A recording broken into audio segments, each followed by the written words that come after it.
British Advanced Pain Clinic, Noppi Mayam Surgery Duram. For appointments 915555 15563.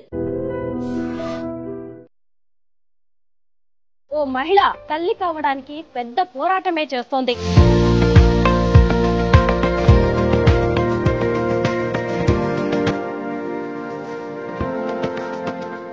తల్లి కావడం అనేది ఒకవైపు సంతోషంగా అనిపించింది, ఇంకొక వైపు అసలు నీ కండిషన్ ఎలా ఉందో. నేను స్వరూప పొట్లపల్లి.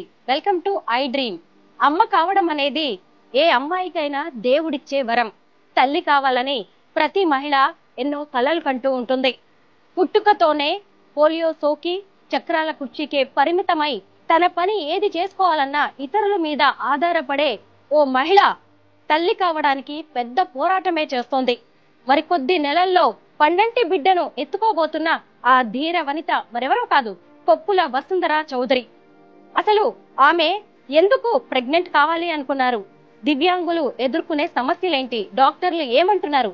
ఇలాంటి ఎన్నో విషయాలను ఇప్పుడు వసుంధరతో మాట్లాడి తెలుసుకుందాం.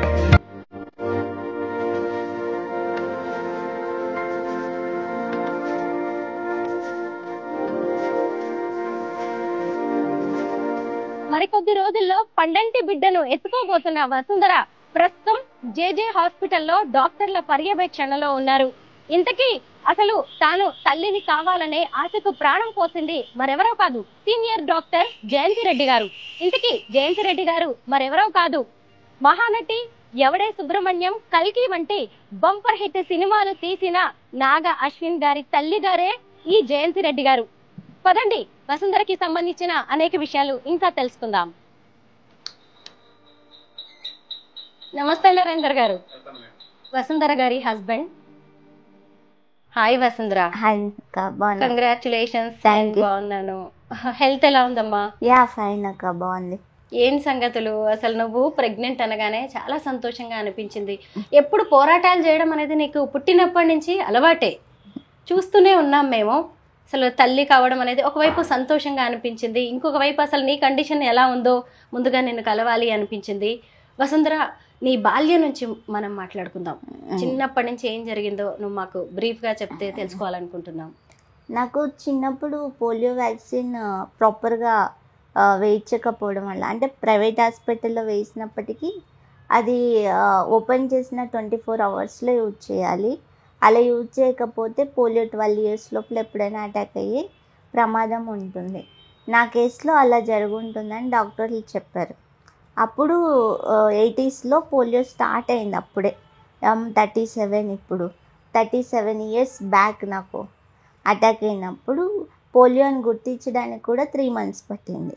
అప్పటికి 80% ఆఫ్ ద బాడీ నాకు అటాక్ అయిపోయింది. అమ్మ అన్ఎడ్యుకేటెడ్, వాళ్ళకి అంత అవేర్నెస్ లేదు. ట్రీట్మెంట్స్కి వాటికి తీసుకెళ్ళి అది పోలియో అని ఒక డాక్టర్ చెప్పాడు, లైఫ్ లాంగ్ తనని ఇలా చూసుకోవాల్సిందే తప్ప దీనికి ఎటువంటి ట్రీట్మెంట్ లేదు, ప్రాపర్ కేర్ తీసుకోండి, ఫుడ్ ఇవ్వండి అండ్ మెడికల్గా ట్రీట్మెంట్ మంచి చేయించండి. అంటే నాకు బోన్స్ మీద ఎక్కువ పోలియో ఎఫెక్ట్ అవుతుంది.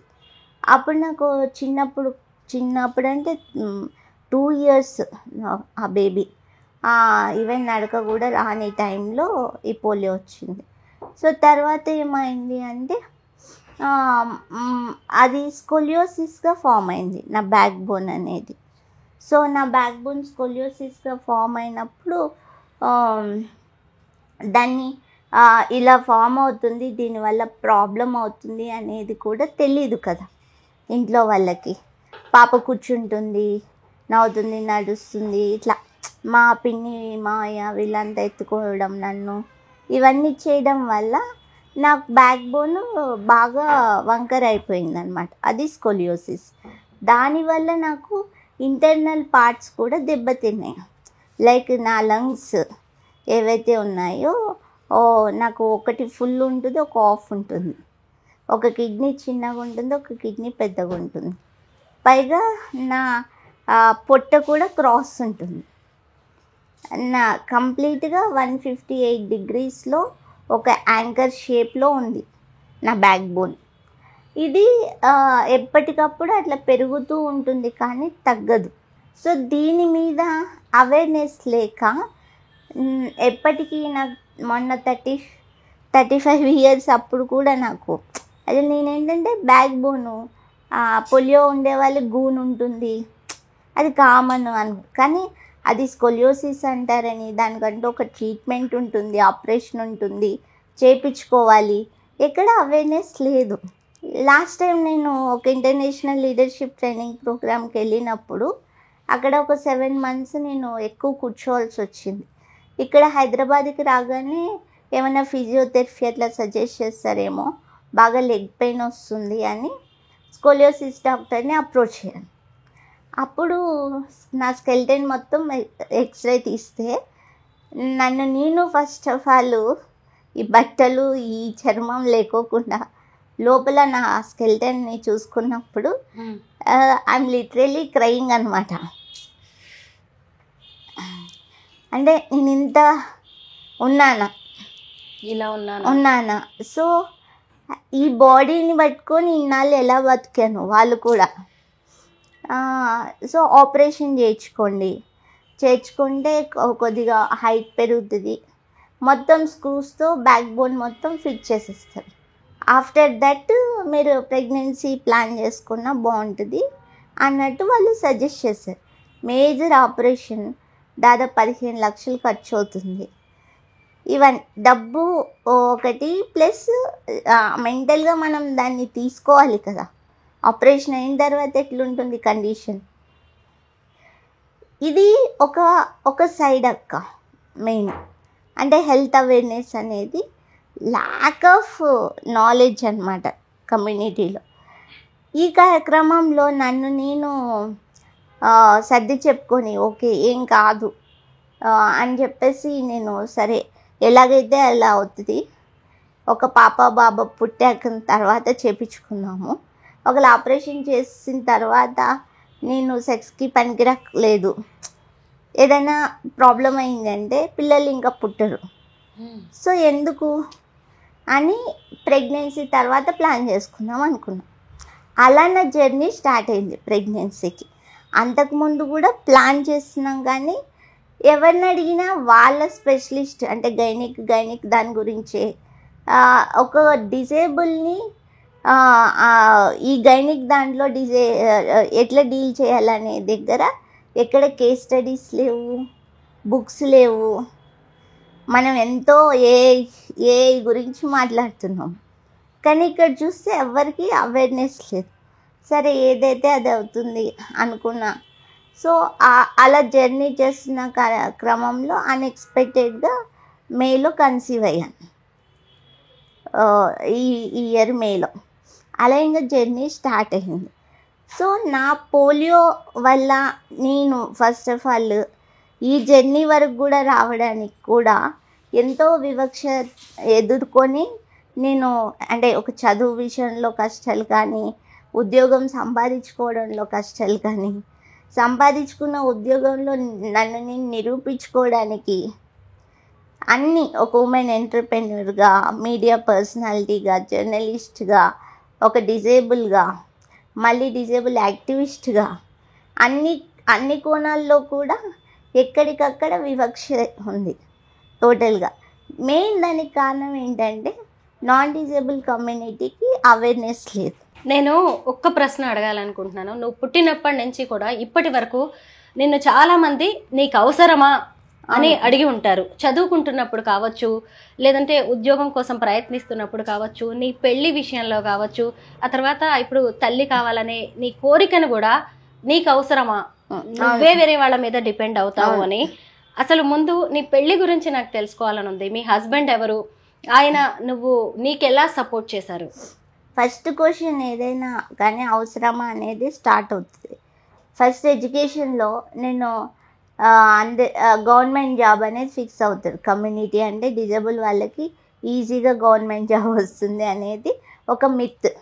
వాళ్ళు కూడా నార్మల్ వాళ్ళతో పోటీ పడాలి, పరీక్షలు రాయాల్సిందే, కానీ డిజేబుల్ అయినంత మాత్రాన రాదు. కానీ నేనేమనుకుంటున్నా, ఫస్ట్ నేను డిజేబుల్, నేను ఎక్కడ కదలలేను నా శారీరక రీత్యా. నేను చేసే ప్రొఫెషన్ అయినా నాకు ఒక కదలికనివ్వాలి, 4 గోడల నుంచి బయటికి తీసుకొని రాగలిగేటట్టు ఉండాలి.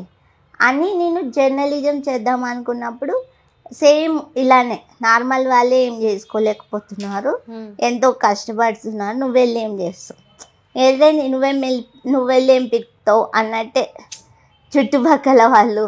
అవసరమా ఏదైనా గవర్నమెంట్ జాబ్ చేసుకోకుండా ఇంత రిస్క్? నేను ఛాలెంజింగ్గా తీసుకునేదాన్ని. నాకు ఎవరైనా అలా క్వశ్చన్ చేస్తే ఇంకా ఎక్కువ పట్టుదల వచ్చేది. లేదు నేను వెళ్తా, నేను యాంకర్ అవ్వాలనుకుంటున్నా ఆన్ స్క్రీన్. పీజీ కంప్లీట్ చేసి ఇక్కడ వచ్చిన తర్వాత ఇప్పటిదాకా యాంకర్ అవ్వలేకపోయినా కానీ ఆఫ్ ద స్క్రీన్ అన్ని వర్క్స్ చేశాను. ప్రోగ్రామింగ్ హెడ్ లెవెల్ వరకు వర్క్ చేశాను. నెక్స్ట్ ఫేజ్ ఇప్పుడు చదువుకున్నా, జాబ్ చేస్తున్నా, ఎర్నింగ్ ఉంది. ఇప్పుడు నాకంటూ లైఫ్లో ఒక లైఫ్ పార్ట్నర్ కావాలి. లైఫ్ లాంగ్ ఒంటరిగా ఎవరు ఉండలేరు కదా, అదొక డ్రీమ్. దానికి డిజబిలిటీ ఎంత అడ్డం అవుతుంది అనేది నేను వచ్చిన తర్వాత ఆ ప్రయత్నాల్లో ఉన్నప్పుడు నేను అది ఫేస్ చేశాను అనమాట. అంటే ఒక డిజేబుల్ అనేది పెళ్ళికి పనికిరారు, సెక్స్కి పనికిరారు. ఫస్ట్ ఆఫ్ ఆల్ వాళ్ళకి పిల్లలు పుట్టరు. సో అసలు వాళ్ళు మనుషులే కారు, వాళ్ళ మాంసపు ముద్దలు. లేదా అవతల లైఫ్ పార్ట్నర్ ఎవరైనా ముందుకు వచ్చారు చేసుకోవడానికంటే వాళ్ళకి ఏదో ప్రాబ్లం ఉండి దాన్ని దాచిపెట్టుకొని యువతల వాళ్ళని ఉద్ధరిస్తారు అనే క్రమంలో వస్తున్నారేమో. డబ్బు కోసము రకరకాల మిస్కన్సెప్షన్స్. సో ఇప్పుడు ఒక అమ్మాయిని నువ్వు సెక్స్కి పనికొస్తావా అని అడిగితే ఎట్లా సమాధానం చెప్తుంది, ఎట్లా నిరూపించుకుంటుంది? ఆ పదం వాడడానికే మన కల్చర్ ఒప్పుకోదు కదా. మరి ఎట్లా వాళ్ళు డీల్ చేస్తారు? ఎంత సెన్సిబుల్ టాపిక్ ఇది. అంటే మానసికంగా కృంగదీస్తాయి ఇట్లాంటి విషయాలన్నీ. దానికి ఎంతో ధైర్యం కావాలి, ఎదుర్కోవాలి, మాట్లాడాలి, వివరంగా చెప్పాలి. అంటే నేను కూడా ఫస్ట్ చాలా లోగా ఫీల్ అయిపోయాను. రాత్రులు ఏడ్చేసి, పైగా కుటుంబ వాతావరణం ఎలా ఉంటుందంటే అన్నిట్లోనూ సపోర్ట్ చేస్తారు కానీ పెళ్లి విషయం ఆలోచించరు. ఒక పార్ట్నర్ని వెతకాలి, తనకి తోడు ఉండాలి, ఇట్లాంటివి ఉండదన్నమాట. చదువుకోవాలి, బాగా జాబ్ చేయాలి, అది మా కూతురు ఇలా ఉండాలి, కొడుకు ఇలా ఉండాలి అనుకుంటారు. లైఫ్ పార్ట్నర్ విషయానికి వస్తే మాత్రం నార్మల్ వాళ్ళకి ట్రీట్ చేసినట్టు ఉండదు.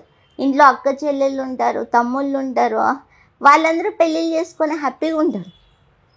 యువతలు మాత్రం అంటే ఒక హ్యూమన్ బీయింగ్ బేసిక్ రైట్ని కాల రాయడానికి ఎవరిచ్చారు మీకు హక్కు? ఫస్ట్ ప్రయత్నం చేస్తేనే కదా తెలిసేది. సో అక్కడి నుంచి స్టార్ట్ అవుతుంది. తర్వాత అవతల ఎవరైతే అప్రోచ్ అవుతుంది, లవ్ మ్యారేజెస్లో కానీ అరేంజ్డ్ మ్యారేజెస్లో కానీ అన్నిట్లో. సో ఫస్ట్ ఎక్కడ క్వశ్చన్స్ వేసేది ఏంటి? సెక్స్ అండ్ పిల్లలు. సో మెడికల్గా ట్రీట్మెంట్ టెస్టులు చేసి పనికొస్తారని సర్టిఫికేట్ ఇస్తే కాపురాలు అవుతాయా, పెళ్ళిళ్ళు అవుతాయా? అవును. ఎవరైనా అట్లే చేస్తున్నారా? అసలు ఎంత కట్న కానుకలు ఇచ్చినా గానీ, ఎంతో అందంగా ఉన్న ఉద్యోగం చేస్తున్న అమ్మాయిలకు కూడా ఈ రోజుల్లో అబ్బాయిలు దొరకట్లేదు. కానీ నిన్ను ఇష్టపడ్డ వ్యక్తి గురించే మేము ఎక్కువ ఇంట్రెస్టింగ్ గా ఉన్నాం అనమాట. సో ఇప్పుడు నా జర్నీలో నా యొక్క ఆలోచన విధానం, నేను ఇట్లా యాక్టివ్గా ఉండడం, నా రైటింగ్స్, సో ఒకరి భావజాలాలు నచ్చి ఒకరు నాకు ప్రపోజ్ చేశారు, నేను పెళ్లి చేసుకుంటాను అని చెప్పేసి. సో తను నరేందర్ నా పార్ట్నర్. నేను అయినా కూడా ఫస్ట్లో నేను ఇదంతా జరుగుతుందనే నమ్మకం నాకు లేదు, ఒక ఆశ మాత్రమే ఉండేది. సో తర్వాత నేను మా ఇంట్లో చెప్పాను. సో ఫస్ట్ క్వశ్చన్ అదే, నీకు పెళ్ళి అవసరమా? ఎందుకు నీకు పెళ్ళి? మేము బాగా చదివించాం, బాగా చూసుకుంటున్నాం, ఆస్తి నీ పేరు మీదే ఉంది, మీ తమ్ముడు ఉన్నాడు, బాగా చూసుకుంటాడు, వాడి పెళ్ళి అవుతుంది, పిల్లలు ఉంటారు, ఇవన్నీ ఉన్నాయి కదా, ఇప్పుడు ఇది ఎందుకు అన్నట్టు. అసలు నేను ఒక తల్లి ఒక కూతుర్ని ఇలా అంటే ఏం సమాధానం చెప్తాం? ఇక్కడ ప్రాస్పెక్టివ్, ఆమె ఉద్దేశం ఏంటి, ఆమె ఏ ప్రాస్పెక్టివ్లో మాట్లాడుతుంది, అనేదే కాదు, ఒక డిజేబుల్ ప్రాస్పెక్టివ్లో నేను మాట్లాడేది. ఎంత కాదనుకున్నా వైకల్యం నాకు, నా శరీరానికి, నా మానసిక స్థితి, నా పరిస్థితులు అక్కడ ఆలోచించాల్సింది. నేను నీ కూతురుగానా లేకపోతే నీ తల్లిగానా? తర్వాత నేను ఎప్పుడు అబ్జర్వ్ చేసింది ఇదే అన్నమాట. తల్లైనా తమ్ముడైనా నాన్నైనా ఎవరైనా అలాంటి విషయాల్లో డిజేబుల్ ప్రాస్పెక్టివ్లో ఆలోచించట్లేదు, నార్మల్ ప్రాస్పెక్టివ్లో ఆలోచిస్తున్నారు. 24 hours ఇంట్లో కూర్చొని ఉండే ఆమె లేదా ఇంకో వ్యాపకం లేని ఆమె నార్మల్ పర్సన్ లాగా బయటికి వెళ్ళి ఫ్రెండ్స్తో తిరిగి ఎంజాయ్ చేయడానికి ఏమీ ఉండవు కదా. మరి ఒక ఏజ్ వచ్చిన తర్వాత అందరూ తిన్నట్టే తిండి తింటాం, అందరూ ఉన్నట్టే ఉంటాం, రక్త మాంసాలు హార్మోన్లు అందరికి పనిచేసినట్టే పనిచేస్తాయి. ఒక ఏజ్ వచ్చిన తర్వాత ఒక తోడు కావాలని ప్రతి ఒక్కరికి ఉంటుంది కదా. ఆ కోరికను ఎందుకు అణుచుకోవాలి? మరి నరేందర్ పేరెంట్స్ ఏమన్నారు నీ గురించి చెప్పినప్పుడు? సేమ్ అదే చెప్తున్నాను కదా. అది అసలు ఇవన్నీ విన్నప్పుడు ఎట్లా అంటే సినిమాలో బ్లాస్ట్ అవుతూ ఉంటాయి చూడండి, ఇట్లా వాళ్ళు అడిగే క్వశ్చన్స్ విన్నప్పుడు. ఇక్కడ ఒక భూమి కంపిస్తే అక్కడ సేమ్ ఇందాక నేను చెప్పినట్టు నేను ఒక ట్రాన్స్జెండర్ లాగా వాళ్ళు అసలు మనుషులే కారు, వాళ్ళని ఎట్లా అసలు పాపం అది, వాళ్ళని పెళ్లి చేసుకోవడం ఏంటి, వాళ్ళతో కాపురాలు చేయడం ఏంటి, పాపం కాపురం చేయడమే అది. అసలు వాళ్ళు పనికిరారు, పిల్లలు పుడతారా వాళ్ళకి అసలు? ఫస్ట్ ఆఫ్ ఆల్ నీకేం తక్కువ చేసాం? రకరకాలు ఇంకా క్వశ్చన్స్. ఇది ఎంత డిస్క్రిమినేషన్, ఇదంతా బయటికి రాదు, ఎవరు మాట్లాడరు దీని గురించి. సరే, ఇవన్నీ ఫేజులు దాటేసి వచ్చాం, అయిపోయింది, పెళ్ళి చేసుకున్నాం, పోరాటమే చేసామో అన్నీ చేసామో, పెళ్ళిళ్ళు చేసుకున్నాం. ఇప్పుడు మళ్ళీ సేమ్ వాళ్ళు ఏదైతే అడిగారో పిల్లలు కావాలని ఒక కోరిక ఉంటుంది, ఎక్కడ ప్రాపర్ మెడికల్ కేర్ లేదు. నరేందర్కి ఇష్టమైన పిల్లల్ని? నరేందర్కి భయం, తెలిసి కూడా నరేందర్కి భయం. నాకేమవుతుంది, ఎందుకు ఆ భయం వచ్చిందంటే ల్యాక్ ఆఫ్ అవేర్నెస్. ఎక్కడ లేరు కదా స్టడీస్. కొన్ని సక్సెస్ స్టోరీస్ ఉన్నాయి, అంటే నాలాగా ఉండేవాళ్ళు పెళ్లి చేసుకుని పిల్లలు కానీ ఒక్కొక్కరికి ఒక్కొక్క రకమైన ట్రీట్మెంట్. వాళ్ళకి బ్యాక్ బోన్ బాగుంది, వాళ్ళు క్యారీ చేయగలిగారు. నా బ్యాక్ బోన్ బాగాలేదు, సివియర్ స్కోలియోసిస్ ఉంది, నా కేస్ డిఫరెంట్. సో ఇన్ని రకాలుగా దీంట్లో not only physically challenged, even మరుగుజ్జు వాళ్ళకి కానీ లేకపోతే మిగిలిన కేటగిరీస్ ఆఫ్ డిజేబుల్స్ కానీ రకరకాల ట్రీట్మెంట్లు కావాలి, చాలా మంది స్పెషలిస్ట్ ఇన్వాల్వ్ అవ్వాలి, ట్రీట్ చేయాలి. ఇవన్నిటి మీద ఫస్ట్ ఆఫ్ ఆల్ నాలెడ్జ్ లేదు. నాకే నా శరీరం మీద నాలెడ్జ్ లేదనేది మన డాక్టర్ దగ్గరికి వెళ్ళేంత వరకు తెలీదు. ప్రెగ్నెన్సీ కన్ఫర్మ్ కాకముందే డాక్టర్ జయంతి రెడ్డి గారి దగ్గరకు వచ్చారా, లేదంటే ముందు నుంచి ఆవిడతో ట్రావెల్ చేస్తున్నా? నాకు మ్యారేజ్ అయిన తర్వాతనే నేను కన్సల్ట్ అయ్యాను మేడంని. కన్సల్ట్ అయ్యి నేను ఇలా ప్రెగ్నెంట్ అవ్వాలనుకుంటున్నా, ఏమన్నా కాంప్లికేషన్స్ ఉంటాయి. సో మేడం ఫస్ట్ నుంచి చెప్తున్నది ఏంటంటే, నీ స్కోలియోసిస్ ఉండడం వల్ల ప్రీమెచ్యూర్డ్ బేబీకి ఎక్కువ అవకాశం ఉంది, నార్మల్ డెలివరీకి అవకాశం లేదు. ఎందుకంటే నీ లంగ్స్ ఇవన్నీ ఇట్లా కుచించుకొని పోయి ఉన్నాయి, సో నీకు ప్రాబ్లం అవ్వచ్చు, చాలా ప్రాపర్ కేర్ అవన్నీ తీసుకొని డీల్ చేయాల్సింది, కానీ అసాధ్యమేం కాదు అని చెప్పారు. సో అప్పటి నుంచి నేను ఇక్కడే, ఎందుకంటే ఈ ట్రీట్మెంట్ కోసమే, అంటే ట్రీట్మెంట్ అంటే నేను ప్రెగ్నెన్సీ కోసం ఏ ట్రీట్మెంట్ తీసుకోలేదు, నార్మల్గానే కన్సీవ్ అయ్యాను. కానీ నాకు నాలెడ్జ్ కావాలి, గైడెన్స్ కావాలి కదా, అందుకని నేను మేడంతో 3 years నుంచి జర్నీ చేస్తున్నా ఈ విషయంలో. ఇప్పుడు 7th month వరకు ఎటువంటి కాంప్లికేషన్స్ లేకుండా నా పనులు నేను చేసుకుంటూ అన్నీ బయటికి వెళ్ళి రావడము అన్నీ చేస్తూ ఉన్నాను. ఎప్పుడైతే కొంచెం నాకు ఉమ్మనీరు తగ్గింది, కొంచెం బేబీ నా బ్లడ్ గ్రూప్ డిఫరెంట్గా ఉందేమో అనే డౌట్ తోటి సడన్గా అడ్మిట్ అవ్వమన్నారు మేడం. ఒకవేళ ఏదైనా కాంప్లికేషన్ ఉంటే 7th monthలోనే డెలివరీ చేద్దాము అని చెప్పేసి. అప్పుడు డెలివరీకి అనెస్థేషియా ఇవ్వాలి, సిజరిన్ చేయాలి. అప్పుడు పల్మనాలజిస్ట్, గైనిక్, స్కోలియోసిస్ నేను ఆల్రెడీ ఏదైతే తీసుకున్నానో అవి అన్నీ మొత్తం ఒక 5 డిపార్ట్మెంట్లు కలిసి డిస్కషన్ చేసి ఎట్లా ఈ కేస్ని డీల్ చేయాలి.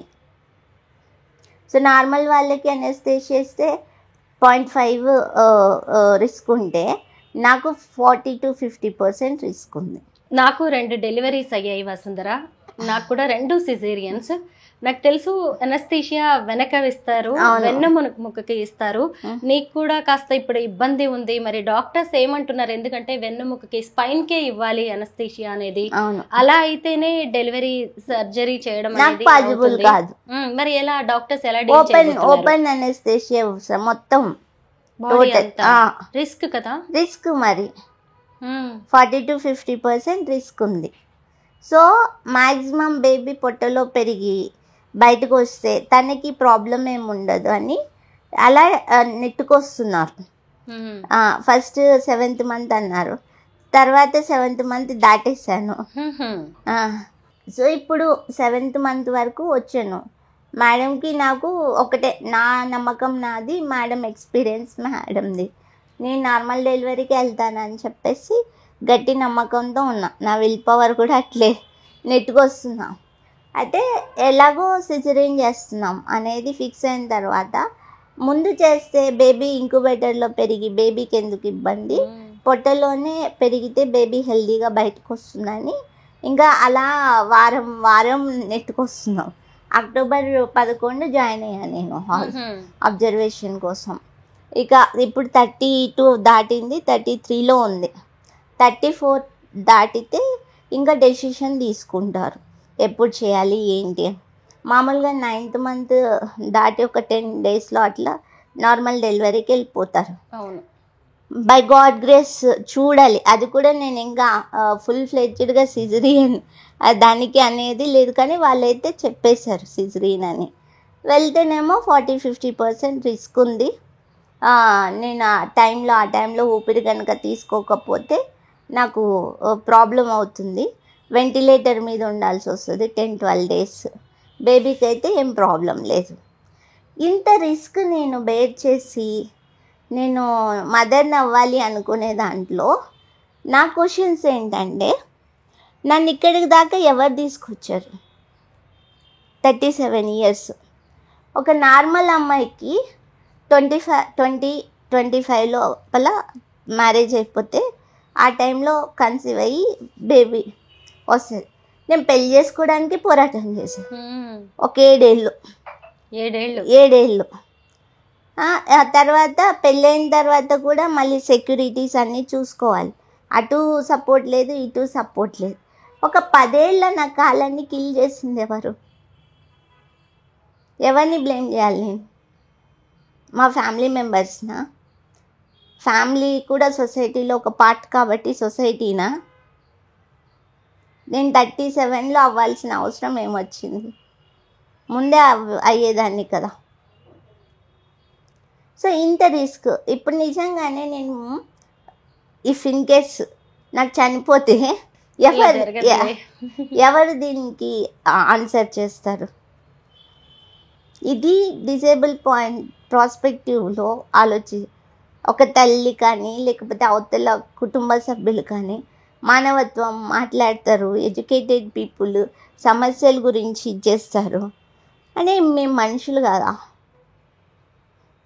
మానవత్వం మాకు అప్లై కదా.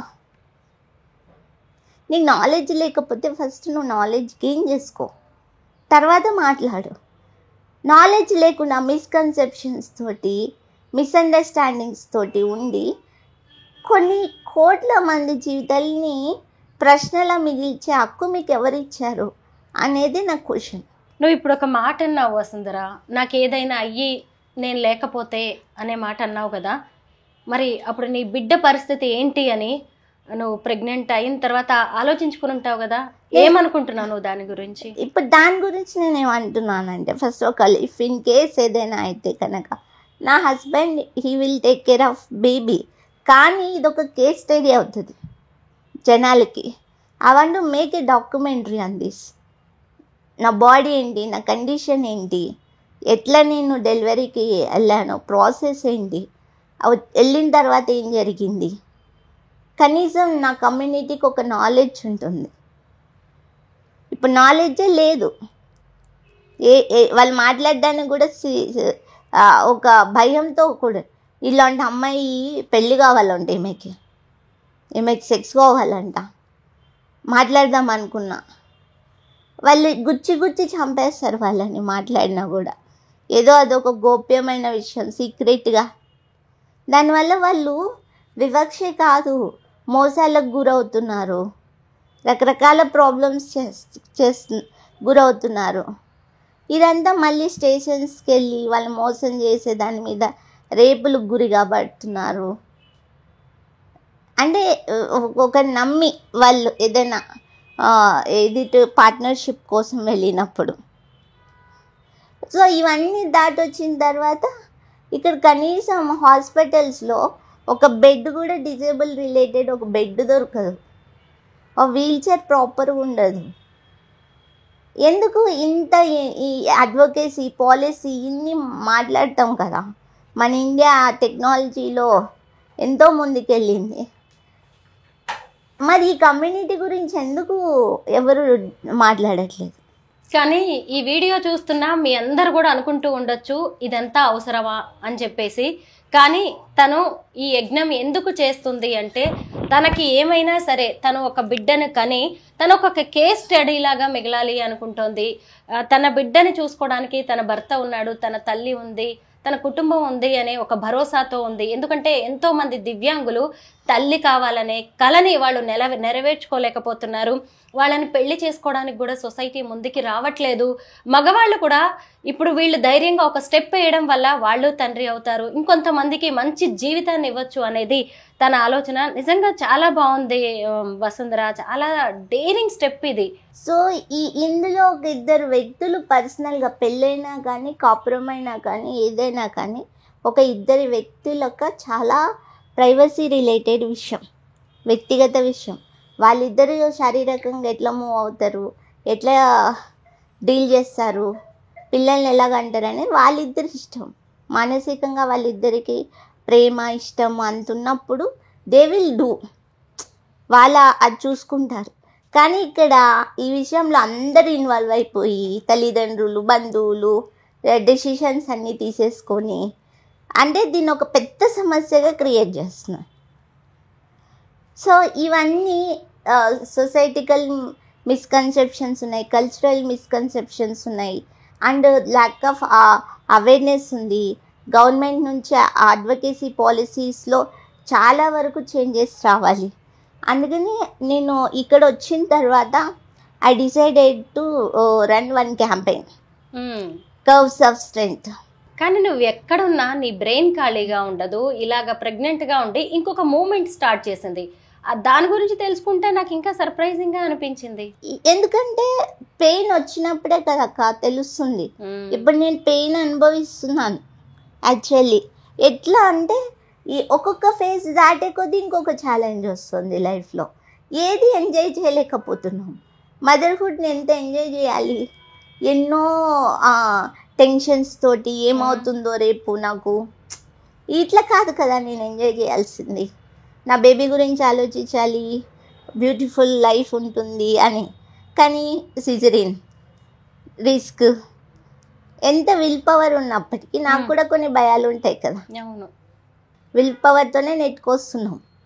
కానీ డెలివరీ అయ్యేంత వరకు నాకు టెన్షన్ కదా. ఇవన్నిటి గురించి ఎవరు మాట్లాడాలి? నేనే మాట్లాడతాను. నాకు అంతే ఓపెన్గా ఎవరు ఏమనుకున్నా ఎలాంటి ఇది. సో ఇప్పుడు నేను అది డిజైన్ చేశాను, ఒక ఫోటోషూట్ కూడా కండక్ట్ చేసాము అవేర్నెస్ని క్రియేట్ చేయడానికి. అండ్ ఈ 1 వీక్ కొంచెం స్ట్రెయిన్ అయ్యా. ఇప్పుడు నేను గవర్నమెంట్ని అప్రోచ్ అవ్వాలి, స్పాన్సర్షిప్ కావాలి దీనికి క్యాంపెయిన్ రన్ చేయడానికి. ఈవెన్ నా ఓన్ ఎక్స్పెన్సెస్, నా మెడికల్ ఎక్స్పెన్సెస్ కూడా నేను ఎర్న్ చేసుకోవాలి. దీనికి వచ్చేసి షూట్ హెల్త్ కేర్ వాళ్ళు ఒక కంపెనీ ఉంది, నక్షత్ర హాస్పిటల్స్. వాళ్ళు ఫస్ట్ ముందుకు వచ్చారు, ఒక టైటిల్ స్పాన్సర్ కన్ఫర్మ్ చేశారు. ఇంకా నేను మిగిలిన స్పాన్సర్షిప్ చూస్తున్నా. December 3 రోజు అఫీషియల్గా ఈ క్యాంపెయిన్ రన్ చేయాలనుకుంటున్నాను, కవ్స్ ఆఫ్ స్ట్రెంగ్త్. సో ఈ మిస్కన్సెప్షన్స్ అన్నిటినీ రిమూవ్ చేయడానికి. నువ్వు ప్రెగ్నెంట్ అయ్యావని తెలిసాక మీ కమ్యూనిటీ వాళ్ళు నిన్ను అప్రోచ్ అవుతూ ఉన్నారా, అడుగుతున్నారా సజెషన్స్ కానీ ఏమైనా? నేను యాక్చువల్లీ మొన్నటిదాకా ఎవరికి చెప్పలేదు యాక్చువల్లీ. ఎందుకంటే మళ్ళీ అంటే ఉంటుంది కదా ఒక బయటికి వెళ్తే మరి అది డిస్టర్బ్ అవుతుందేమో, అసలు ఇంట్లో వాళ్ళు కూడా భయపడుతున్నారు అని నేను ఎవరికి షేర్ చేయలేదు. దాని తర్వాత ఇక్కడ జాయిన్ అయిన తర్వాత ఇంకా నాకు కూడా అనిపించింది ఇది మాట్లాడాల్సిన విషయము, ఇప్పుడే మాట్లాడకపోతే వేరే వాళ్ళకు కూడా ఈ అవేర్నెస్ అందదు అని ఇమీడియట్గా స్టెప్ తీసుకున్నా ఈ క్యాంపెయిన్ చేయడానికి. సో ఇప్పుడు సిచ్యువేషన్ ఇప్పుడు 8th monthలో ఉన్నా. సో నా బాడీ స్ట్రక్చర్ చూస్తుంటే మీకు కాస్త అర్థమవుతుంది. ఇప్పుడు చూడండి, ఇది టోటల్ బేబీ బంప్. ఇక్కడ నుంచి ఇక్కడికి అసలు స్పేస్ లేదు చూడక్క. అవునమ్మా, కంప్లీట్ గా ఇక్కడ నుంచి ఇక్కడికి. ఇప్పుడు ఇలా కూర్చుంటే బేబీ ఒత్తుకుని పోతుంది. ఇటువైపే టోటల్ మామూలుగా ఇలా ఉంటుంది బేబీ బంప్. అవును కదా, నాకు ఇలా ఉందన్నమాట. ఇలా పెరుగుతుందని నాకు తెలీదు కదా ప్రెగ్నెంట్ అయ్యే ముందు కదా. సో నాకు ఎట్లా వస్తుంది ఏంటి, ఇప్పుడు నాకు సిజరింగ్ చేస్తే ఇక్కడ కోయాలి, లేదంటే ఇక్కడ కోయాలి, మధ్యలో కోయాలి. ఎక్కడికి వస్తున్నా నీ కూర్చునే పొజిషన్కి ఇబ్బంది. నేను బాత్రూమ్ వెళ్తే ఇట్లా మడతలు పడుతుంది. ఇప్పుడు అంటే ఇండియా కాంప్లికేషన్స్ మనకి ఉన్నాయి. ఇప్పుడు దీనికి అవేర్నెస్ కావాలి కదా. మనకి అదర్ కంట్రీస్లో చూస్తే ప్రతిదాన్ని వాళ్ళు షోకేస్ చేసి చూపిస్తారు మన కంటికి అర్థం అవడానికి. ఇదేదో స్కిన్ షోనో బాడీ షోనో కాదు, అవేర్నెస్ కావాలి. ఇప్పుడు నాకు ఇలా ఉంది, నాలాగే ఇంకొకరు ఉండొచ్చు కదా, వాళ్ళకి అర్థమవుతుంది కదా, ఓహో నేను ప్రెగ్నెంట్ అయితే నాకు ఇలా ఉంటుంది. మినిమం నాలెడ్జ్ అట్లీస్ట్ వాళ్ళు ఎట్లా ఉండాలి. అండ్ ఈవెన్ మనకి సెక్స్ చేసేటప్పుడు పొజిషన్స్ కూడా for a disable person with a normal person, what is the conditions, అసలు ఏ మాత్రం కూడా ఒక్క లైన్ కూడా ఇక్కడ డిస్కషన్ లేదు మనకి. హెల్త్ అనేది ఎంత ఇంపార్టెంట్. ఇంకొకటి మనకి ఎయిడ్స్ దినోత్సవం ఎప్పుడో తెలుసు, అవునా కదా, ఎందుకు ప్రమోషన్ వల్లే కదా. మళ్ళీ గవర్నమెంట్ కూడా డిజేబిలిటీ 21 కేటగిరీస్ ఉన్నాయి, వాళ్ళ హెల్త్ కండిషన్స్ ఏంటి, పోలియో వేయించుకోమని మాత్రమే మనకి చెప్తున్నారు. వచ్చిన తర్వాత ఏంటి పరిస్థితి, ఎట్లుంది వాళ్ళది పరిస్థితి, వాళ్ళకి హెల్త్ రిక్వైర్మెంట్స్ ఏమున్నాయి అనేది వాళ్ళు కూడా పబ్లిసిటీ చేయాలి కదా. ఓన్లీ వీల్ చైర్లు ఇవి అవి డిస్ట్రిబ్యూషన్సే కదా. నిజంగా వాళ్ళు పబ్లిసిటీ చేస్తుంటే మిగతా ఇప్పుడు ఆశా వర్కర్లు ఉన్నారు, మన రూరల్లో హెల్త్ కేర్ సెంటర్స్ ఉన్నారు. నేను ఇప్పుడే మనం వెళ్దాం, మీరు వెళ్ళండి అక్క, వెళ్ళి అడగండి డిజేబుల్కి ఎట్లా ట్రీట్ చేస్తారు మీరు అని. రూరల్ హెల్త్ కేర్ సెంటర్లో గైనిక్ డాక్టర్ ఉంటారు, ఆశా వర్కర్ని అడగండి. ఈ డిస్క్రిమినేషనా లేకపోతే వీళ్ళకి ఇక్కడ నీడ్ ఉంది ఇక్కడ వర్క్ చేయాలని తెలియకపోవడమా? నా క్వశ్చన్స్ అన్నీ ఇవే. ఎక్కడికి స్టెప్ పెట్టినా ఎక్కడ కాలు పెట్టినా ఏదైనా అవసరం ఉంది ఇది కావాలి అనుకున్నా అసలు అవసరానికి తగ్గ సర్వీసెసే లేవు.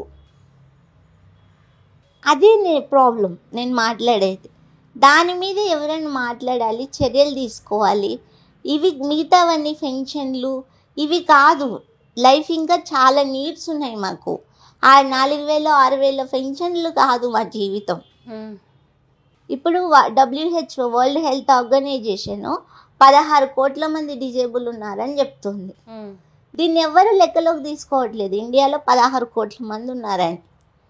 ఓన్లీ 2011 జనాభా లెక్కల ప్రకారము 2,68,00,000 లెక్కలే చూస్తున్నారు ఇప్పటికి. ఇప్పుడు మనం 24-25లోకి వెళ్తున్నాం. అంటే ఎన్ని సంవత్సరాల గ్యాప్ ఉంది?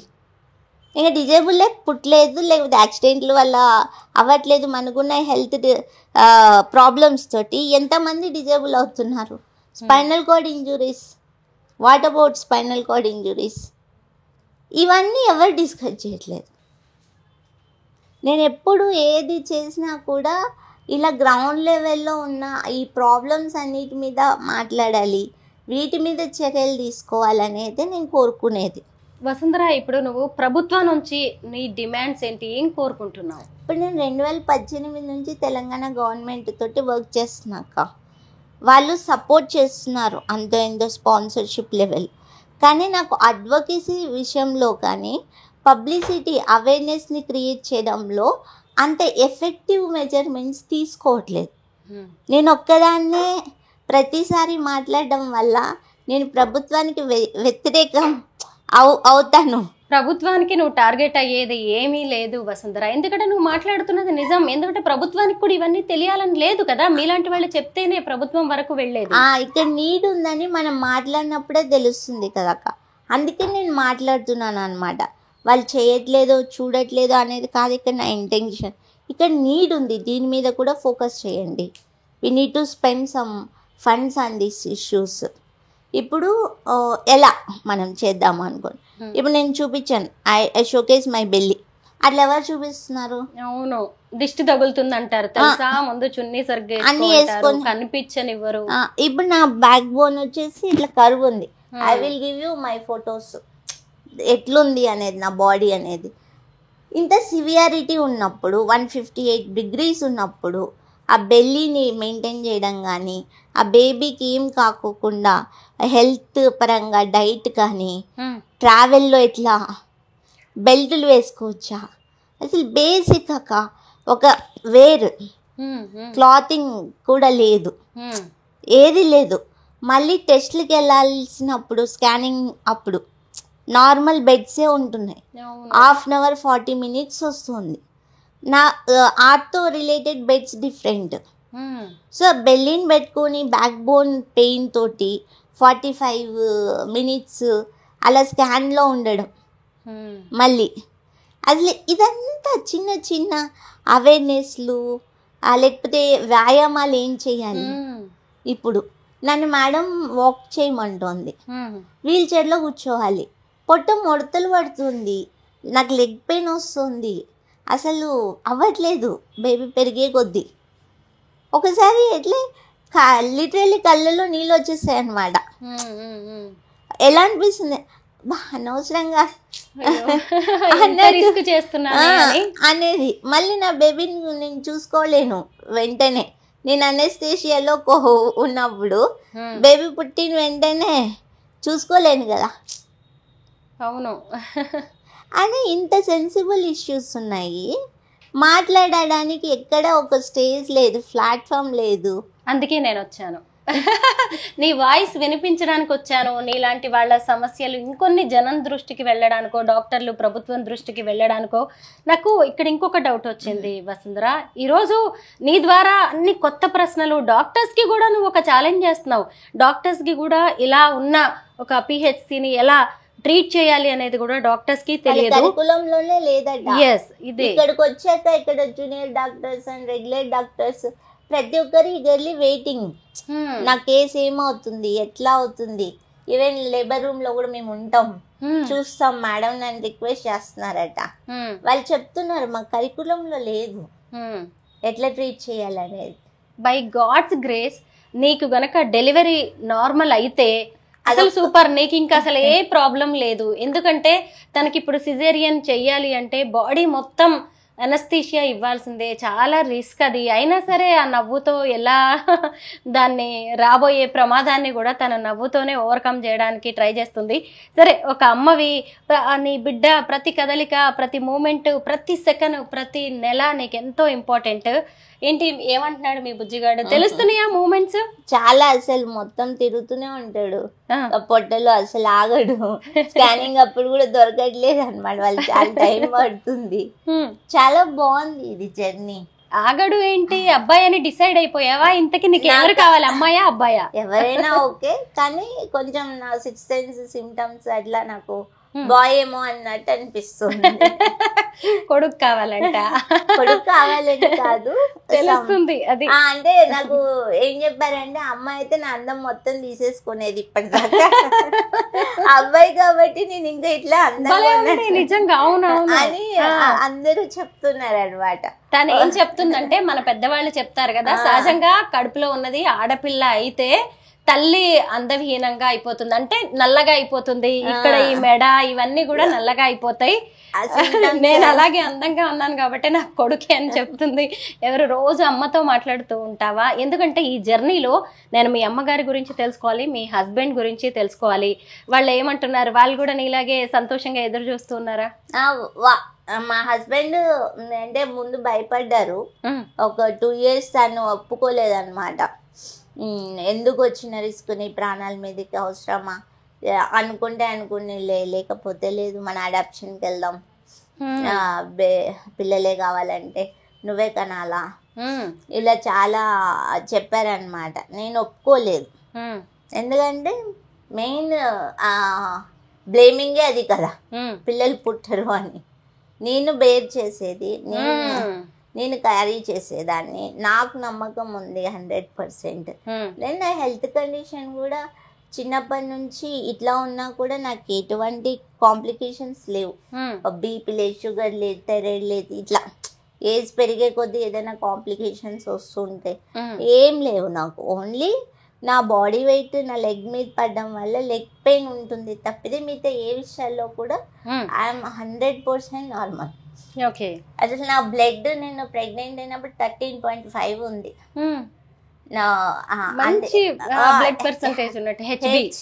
అసలు హెవీ ఇంకా ఎక్స్ట్రా ఉంది నాకు. అలా ఇప్పుడు 9.5కి వచ్చింది 8 month కి. అంటే మామూలు ఇండియన్ ఉమెన్ కు ఉండాల్సిన లెవెల్. అంత హెల్దీగా ఉన్నా నేను, ఏం ప్రాబ్లం లేదు. ఇవన్నీ ఓన్లీ మిస్కన్సెప్షన్స్ మాత్రమే. ఈడిడి ఎప్పుడు వసుంధరా? నాకు యాక్చువల్లీ డిసెంబర్ అన్నారు నార్మల్ డెలివరీకి అయితే, ఎండ్ ఆఫ్ ద డిసెంబర్ 30-31 మళ్ళీ జనవరికి వచ్చింది 1st or 2nd. ఒకవేళ సిజరిన్ వెళ్తే most probably November last week December 1st week వెళ్ళొచ్చు. ఈ భూమి మీద పడ్డప్పటి నుంచి నువ్వు పోరాటం చేస్తూనే ఉన్నావు వసుంధరా, కానీ నీ బేబీ నీ పొట్టలోంచి పోరాటం చేస్తుంది, అమ్మ నుంచి పోరాట తత్వాన్ని నేర్చుకుంటుంది. నీ నవ్వు ఇలాగే ఉండాలి, నీ ఖచ్చితంగా పండంటి బిడ్డ పుడతాడు, నువ్వు అనుకున్నట్టేమో మగబిడ్డేమో. మంచిది, సంతోషం. నేను మళ్ళీ వస్తాను. నీ సక్సెస్ స్టోరీని ఇంకా వేల మందికి, లక్షల మందికి మనం చేరుద్దాము. చాలా మందికి నువ్వు ఇప్పుడు కేస్ స్టడీయే కాదు, ఆదర్శం. నువ్వు అసలు ఒక ధైర్యానివి. నువ్వు నీ పట్టుదల ఇంకెంతో మందిని ముందుకు నడిపిస్తుంది. ఇంకెంతో మంది దివ్యాంగుల్ని, మంచిగా ఉన్న వాళ్ళు పెళ్లి చేసుకోవడానికి ముందుకు వస్తారు, ఇలా బిడ్డల్ని కనే అవకాశం ఉంటుంది అని నువ్వు ఎప్పటికీ చరిత్రలో మిగిలిపోతావు వసుంధరా. ఆల్ ద బెస్ట్ అమ్మా. God bless you.